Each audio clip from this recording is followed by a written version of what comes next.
একটা রিপোর্ট দেখছি যে পুলিশের মনোবল এবং মানুষের আস্থা ফেরাতে কি করবে সরকার।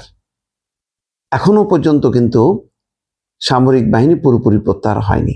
তারা বলেছে যে নির্বাচনের পর আরো ৮-১০ দিন বা ১ সপ্তাহ থাকবে, তো সেটা এখনো শেষ হয়নি। তো তারা চলে যাবে, চলে যাবার পর পরিস্থিতি কি হবে। ইতিমধ্যে কিন্তু কোনো কোনো জায়গায়, যেমন মোহাম্মদপুরে একটা খবর হলো যে সেখানে ব্যবসায়ীরা এবং স্থানীয়রা থানা ঘেরাও করেছে, যে চাঁদাবাজি এবং আইন শৃঙ্খলা পরিস্থিতির অবনতির কারণে। আরো কোথাও কোথাও কিন্তু হচ্ছে, নির্বাচন পরবর্তী সহিংসতা বেড়েছে।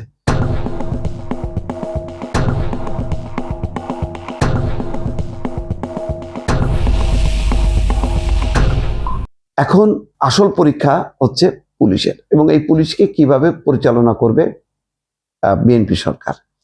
সামরিক বাহিনী তো থাকবে না। পুলিশের যেই মনোবল ভেঙে গেছে, পুলিশের হাজার হাজার অস্ত্র লুট হয়েছে, তার যানবাহন স্বল্পতা আছে, নানা রকম পরিস্থিতি আছে। তারপরে অনেক পুলিশ কর্মকর্তাকে ওএসডি করে রাখা হয়েছে বা বসিয়ে রাখা হয়েছে সেই প্রায় ১.৫ বছর ধরে। কারণ তারা বলা হচ্ছে যে তারা আওয়ামী লীগ আমলে বেনিফিটেড, তো সেই কারণে তাদেরকে ওএসডি অথবা এমন সব পোস্টিংয়ে রাখা হয়েছে যে তারা আসলে কার্যকর না। এখন তাদেরকে বাদ দিয়ে, এই বিপুল অংশকে বাদ দিয়ে বর্তমান যে অবস্থা পুলিশের যে কাঠামো, সেই কাঠামো কিন্তু যথেষ্ট না। এতদিন বোঝা যায়নি, বোঝা গেছে সামরিক বাহিনীর সামনে রেখেও পুলিশ কিন্তু তার সক্ষমতা প্রমাণ করতে পারেনি। এখন যদি বলেন নির্বাচনের ব্যবস্থা, নির্বাচনটা যেহেতু প্রতিদ্বন্দ্বিতামূলক ছিল এবং সামরিক বাহিনীর এত বেশি উপস্থিতি ছিল যে কোনো দল বদনামের ভাগিদার হতে চায়নি, ফলে নির্বাচনটা শান্তিপূর্ণ হয়েছে। এখন নির্বাচনটা শান্তিপূর্ণ হওয়া মানে দেশে আইন শৃঙ্খলা পরিস্থিতি পুরো নিয়ন্ত্রণ হয়ে গেছে, বিষয়টা কিন্তু তা না। যখনই নাকি পুরোপুরি সেনাবাহিনী চলে যাবে তখন কিন্তু সংকটটা দাঁড়াবে।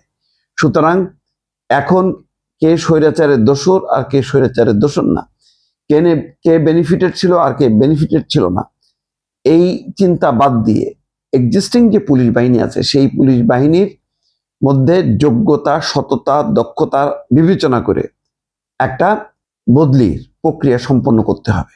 তা না হলে পুলিশের মনোবল কিন্তু একদম ভেঙে যাবে। এমনিতেই পুলিশের অনেক ঊর্ধ্বতন কর্মকর্তা পালিয়ে গেছে, বিচারের সম্মুখীন। এক্সিস্টিং যেটা আছে সেখানের একটা অংশকে যদি বসিয়ে রাখা হয় আর অন্য একটা অংশ যদি সক্রিয় থাকে, এইটা কোনোভাবেই কার্যকরভাবে তারা আইনটা প্রয়োগ করতে পারবে না, সন্ত্রস্ত থাকবে। সুতরাং এখন যে পুলিশ বাহিনী যারা আছে মাঠে ময়দানে, ওএসডি সবাইকে একত্রিত করে এখন বিএনপির একটা কর্মকৌশল বের করতে হবে, যে কৌশলের মধ্য দিয়ে তারা সারা দেশের তাদের যে কমিটমেন্ট, যেটা স্বরাষ্ট্রমন্ত্রী সালাউদ্দিন আহমেদ বলেছেন, চাঁদাবাজির সংস্কৃতি বা মববাজির সংস্কৃতি আজকে থেকে বন্ধ। চাঁদাবাজিও চলবে না, মববাজিও চলবে না, এই কালচার বন্ধ। এইটা সত্যিকার অর্থে এটা যদি মানুষের সামনে প্রতিভাত না হয় তাহলে কিন্তু মানুষ আবার সেই আস্থাহীনতার মধ্যে পড়বে। এখন সেটা কি পারবে কি না, এখনো কিন্তু সেই পরীক্ষা নিরীক্ষা হয়নি। সরকারের অগ্রাধিকারের যে 3টা পরিকল্পনা, তার মধ্যে কিন্তু অন্যতম আইন শৃঙ্খলা, দ্রব্যমূল্য এবং নিরবিচ্ছিন্ন বিদ্যুৎ সরবরাহ। তো বিদ্যুতের ব্যাপারে আমার মনে হয় না যে খুব বেশি মানুষের অসন্তুষ্টি আছে। অসন্তুষ্টি আছে দ্রব্যমূল্য, সেটা এখনো পর্যন্ত সরকার সফলতা দেখাতে পারেনি। এই 2-3 দিনের মধ্যে সফলতা দেখাবে সেটা আশা করাও যায় না, কিন্তু এটা যদি দিনের পর দিন চলতে থাকে তাহলে কিন্তু মানুষ এটা সহ্য করবে না। আইন শৃঙ্খলা, এখানেও সরকার সফলতা এখনো দেখাতে পারেনি। নির্বাচন পরবর্তী সহিংসতা কমেছে বটে, কিন্তু যে কোনো সময় ঘটনা কিন্তু ঘটতে পারে। ইতিমধ্যে গাইবান্ধায় গণপিটুনিতে 2 জনের নিহত হওয়ার ঘটনা ঘটেছে। আরো নানা জায়গায় নানা রকম পরিস্থিতি চলছে। এখন পুলিশকে এই সুযোগে, অর্থাৎ সামরিক বাহিনী ব্যারাকে ফেরার সাথে সাথেই সে তার সক্ষমতা প্রমাণ করতে পারবে। একটা জিনিস বলে রাখি, পুলিশের পোশাক নিয়ে আমার ঘোরতর আপত্তি আছে। আমি নিজে কয়েকদিন ধরে দেখছি পুলিশের এই পোশাক দেখে মনে হয় যে বিভিন্ন বাসা বাড়িতে যে সিকিউরিটি গার্ডদের যে পোশাক, ঠিক সেই পোশাক। কেন আগের পোশাক বাদ দিয়ে এই পোশাকটা খুবই নিম্নমানের, কোনো যার ঔজ্জ্বল্য নেই, এই পোশাকটা পরানো হলো কেন এটা আমি বুঝতে পারছি না। আমি মনে করি পোশাক কিন্তু একটা গুরুত্বপূর্ণ ব্যাপার।